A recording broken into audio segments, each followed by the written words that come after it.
തെളിച്ചമേകാൻ പൊൻപുലർക്കാലം വെളിച്ചമാകുമ്പോ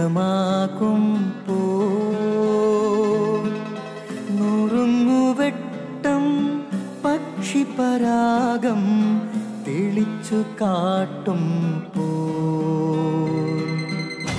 വരുന്നു ദൈവം മനസ്സിനുള്ളിൽ തിളക്കമേകിടാൻ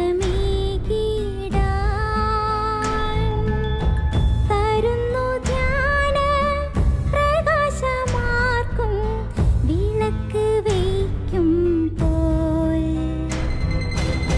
നുറുങ്ങുവെട്ടം ഇറങ്ങിടട്ടെ ഹൃദന്തമെല്ലാം യുഗപ്രകാശത്താൽ മറഞ്ഞിടട്ടെ മനാന്ധകാരം യുഗപ്രസാദത്താൽ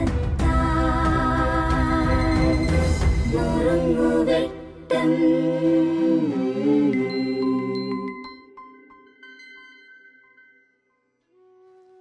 സ്നേഹമുള്ളവരെ, പ്രശസ്ത എഴുത്തുകാരനാണ് കസന്തസാക്കിസ്. അദ്ദേഹം അസീസിയിലെ വിശുദ്ധ ഫ്രാൻസിസിനെ കുറിച്ച് മനോഹരമായൊരു പുസ്തകം രചിച്ചിട്ടുണ്ട്. ആ പുസ്തകത്തിൽ ഒരിക്കൽ ഫ്രാൻസിസ് പ്രാർത്ഥിക്കുന്നത് ഇങ്ങനെയാണ്: ദൈവമേ, ഞാനങ്ങയെ സ്നേഹിക്കുന്നത് സ്വർഗരാജ്യത്തിന് വേണ്ടിയാണെങ്കിൽ എൻ്റെ മുൻപിൽ അതിൻ്റെ വാതിലുകൾ അടച്ചിടുക. ദൈവമേ, ഞാനങ്ങയെ സ്നേഹിക്കുന്നത് നരകത്തെ പേടിച്ചിട്ടാണെങ്കിൽ ഒരു മാലാഖയെ വിട്ട് എന്നെ അതിലേക്ക് തള്ളിയിടുക.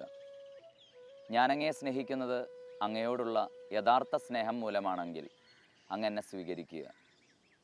വളരെ മനോഹരമായ ഒരു ചിന്തയാണിത്. പലപ്പോഴും ദൈവത്തെ സ്നേഹിക്കുന്നു എന്ന് പറയുന്ന പലരുടെയും ഉള്ളിൽ ഏതൊക്കെയോ അവരാഗ്രഹിക്കുന്ന സ്വർഗരാജ്യപ്രാപ്തിക്ക് വേണ്ടിയുള്ള ഒരു കേവലം സ്വാർത്ഥത കലർന്ന ഒരു പരിപാടിയാണ് അവരുടെ ആധ്യാത്മികത, ദൈവസ്നേഹം. വേറെ ചിലരൊക്കെ ചിലപ്പോഴെങ്കിലും ദൈവത്തെ സ്നേഹിക്കുന്നത് നരകത്തെ പേടിച്ചിട്ടാണ്. ഇനി എങ്ങാനും ഒരു നരകമുണ്ടെങ്കിൽ അതിൽ നിബന്ധിക്കാതിരിക്കാൻ നടത്തുന്ന ചില ഞായറാഴ്ച കസർത്തുകളായിട്ട് നമ്മുടെ ആധ്യാത്മികതയൊക്കെ മാറിപ്പോകുന്നുണ്ട്. ഫ്രാൻസിസ് പ്രാർത്ഥിക്കുന്നു: ദൈവമേ, ഞാനങ്ങയെ സ്നേഹിക്കുന്നത് അങ്ങയോടുള്ള യഥാർത്ഥ സ്നേഹത്തെ പ്രതിയാണെങ്കിൽ അങ്ങെന്നെ സ്വീകരിക്കണമേ. തീർച്ചയായും ഇത്തരം ഒരു സ്നേഹം ദൈവം നമ്മളിൽ നിന്ന് ആഗ്രഹിക്കുന്നുണ്ട്. വ്യവസ്ഥകളില്ലാതെ നമുക്ക് ആ ദൈവത്തെ സ്നേഹിക്കാൻ കഴിയട്ടെ. അതിനായി നമുക്ക് പ്രാർത്ഥിക്കാം. നന്ദി.